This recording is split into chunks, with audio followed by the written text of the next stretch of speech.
एक बार एक राजा था। उसके दो बेटे थे। बड़े बेटे का नाम हर्ष और उसके छोटे बेटे का नाम धीरज था। बड़ा बेटा बहुत स्वार्थी था। वो केवल अपने बारे में सोचता था, जबकि दूसरा छोटा बेटा बहुत ही भला और परोपकारी था। राजा हमेशा यही सोचता था कि हमारी प्रजा कैसे सुख और शांति से रहे। एक बार की बात है कि एक गांव के घर में आग लग जाती है। घर जलने लगता है। तभी राजा का छोटा बेटा धीरज वहां पहुंच जाता है और सभी गांव वालों से कहता है, जल्दी जल्दी जल्दी पानी लाओ, पानी, नहीं तो फिर ये आग और भी ज्यादा फैल जाएगी। उसी समय एक गांव वाला बोल पड़ता है, बुझाए तो कैसे? गांव में पानी की मात्रा बहुत कम है। कुएं का सारा पानी नीचे चला गया है। अब इस आग को रोकने का सिर्फ एक ही तरीका है। चलो। धीरज बहुत बुद्धिमान था। उसने गांव की मिट्टी इकट्ठा की और घर पर डालना शुरू कर दिया।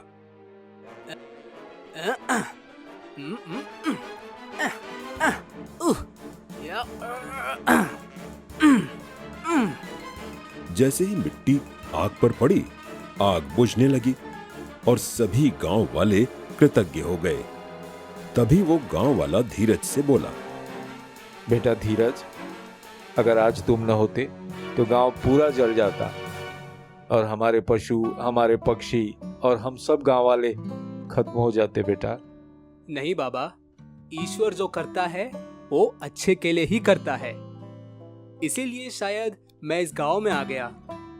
चिंता मत करिए, आप सब अभी पूर्ण रूप से सुरक्षित हैं।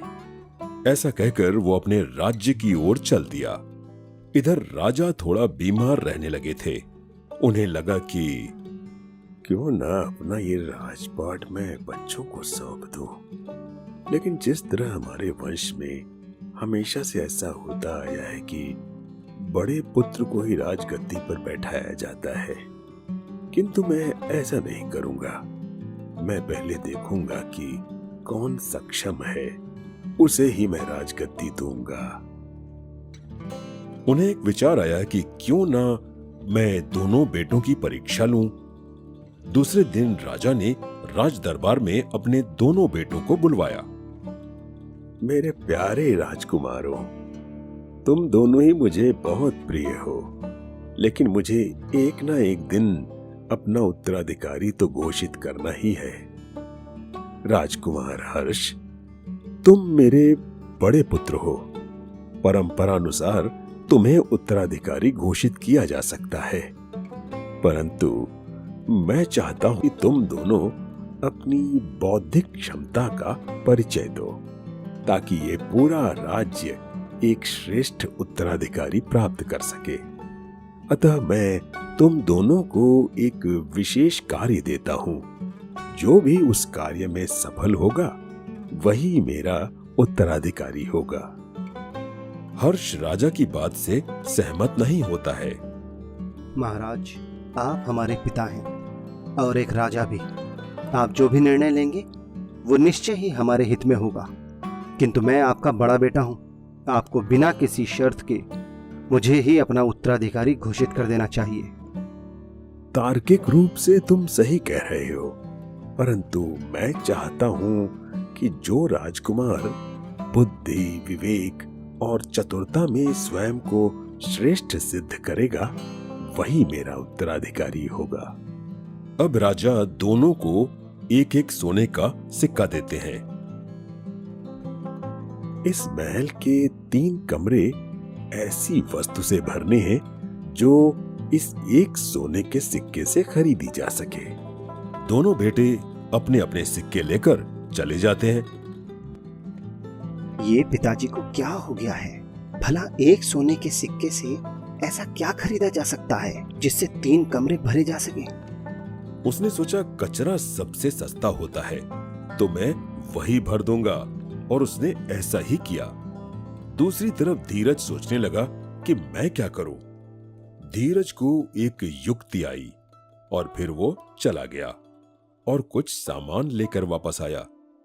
दूसरे दिन दरबार लगा और परिणाम देखने के लिए सभी राजदरबारी एकत्रित हुए। सबसे पहले बड़े बेटे हर्ष ने 2 कमरे तो पूरा का पूरा कचरे से भर दिए थे, पर तीसरा कमरा थोड़ा ही भर पाया, ज्यादातर वो खाली रहा। उसके बाद वो सब धीरज के तीनों कमरों को देखने जाते हैं, तो सब लोग देखते ही रह जाते हैं। सब देखते हैं कि तीनों कमरों में बहुत सारे दीपक लगे हुए हैं और तीनों कमरों में उनकी रोशनी बिखर रही है, और साथ ही धूप बत्ती से तीनों कमरे सुगंधित महक से भरे हुए हैं। धीरज ने तीनों कमरे प्रकाश और सुगंध से भर दिए थे। ये देखकर सब लोग हर्षोल्लास से धीरज के लिए तालियां बजाते हैं। इसके बाद राजा ने सभी दरबारियों के सामने अपने छोटे बेटे धीरज को राजपाट सौंपने की घोषणा की और ये ऐलान किया कि अगले महीने की पूर्णमासी को उसका राजतिलक किया जाएगा। और राजा ने सभी दरबारियों के सामने कहा कि जो बुद्धिमान हो सत्ता उसे ही मिलनी चाहिए। इस बात की खबर पड़ोसी राज्य के एक राजा को पड़ी और उन्होंने सोचा, क्यों न हम राजकुमार धीरज की बुद्धि की जांच करें। उन्होंने अपने दरबार में सभी मंत्रियों के सामने कहा, हम अपने एक जासूस को महापंडित बनाकर राजकुमार धीरज से प्रतियोगिता करने के लिए भेजेंगे। अगर राजकुमार धीरज ने हमारे जासूस को प्रतियोगिता में हरा दिया तो हम अपनी राजकुमारी का विवाह राजकुमार धीरज से कर देंगे। वो जासूस बहुत बड़ा विद्वान पंडित बनकर आता है और यहाँ आकर राजा के दरबार में राजा से कहता है, आपके दरबार का कोई भी व्यक्ति अगर मुझे वाद विवाद में हरा दे तो मैं 1 लाख स्वर्ण मुद्राएं दूंगा, और यदि मैं जीता तो आप मुझे 1 लाख स्वर्ण मुद्राएं देंगे। राजा उसकी बात मान जाते हैं। ये बात धीरज को पता चलती है। धीरज समझ जाता है कि जरूर कुछ दाल में काला है, और फिर वो राजा से कहता है, पिताजी, इस वाद विवाद प्रतियोगिता में मैं उसके समक्ष रहूंगा और प्रतियोगिता करूंगा। राजा कहते हैं कि ठीक है बेटे, और दूसरे दिन राज दरबार लगता है और फिर ब्राह्मण के वेश में जासूस आता है और यहाँ से धीरज भी ब्राह्मण का वेश रखकर उसके सामने बैठता है और फिर वाद विवाद शुरू होता है। धीरज लाल कपड़े में कुछ लेकर आता है और कहता है, प्रणाम महाशय, मैं आपके साथ ग्रंथ के बारे में बात करना चाहता हूँ। आपने तो कई सारे ग्रंथ और वेद पुराण पढ़े होंगे, है कि नहीं? क्या आपने इस ग्रंथ का नाम सुना है? इस ग्रंथ का नाम है तिलकाष्ठ महिषी बंधन। आज हम इस ग्रंथ पर बात करेंगे। वो जासूस ये सोचता है कि भागने में ही भलाई है अब, और वो राज दरबार से जाने लगता है। कहता है कि कुछ आवश्यक काम है और मैं ये वाद विवाद प्रतियोगिता हार गया, मुझे क्षमा करें। राजकुमार धीरज उस जासूस को बंदी बना लेता है। वो जासूस कहता है, राजकुमार, मैं आपके पड़ोसी राज्य से आया हूँ। मैं अपने राजा का विश्वास पात्र जासूस हूँ। उन्होंने मुझे आपकी बुद्धि की परीक्षा लेने के लिए भेजा था ताकि वो अपनी बेटी का विवाह आपसे कर सकें। ये सुनकर राजकुमार धीरज उस जासूस को छोड़ देता है और वो जासूस वहां से चला जाता है। फिर बेटा धीरज, ये बताओ कि ये कौन सा ग्रंथ है जिसका तुमने प्रतियोगिता में नाम लिया?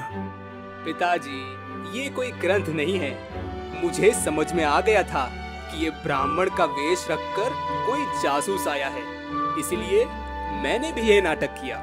ये लाल कपड़े के अंदर जरा देखिए, क्या है? एक तिल की लकड़ी और एक भैंस को बांधने की रस्सी है। अब जरा इस पे विचार करिए। ये देखकर राजा कहते हैं, ओहो, संस्कृत में तिल काष्ठ अर्थात तिल की लकड़ी और महिषी बंधन अर्थात भैंस बांधने की रस्सी। और सब लोग धीरज की बुद्धिमत्ता की बहुत तारीफ करते हैं और कुछ दिन बाद वो पड़ोसी राज्य का राजा अपनी राजकुमारी का विवाह राजकुमार धीरज से कर देता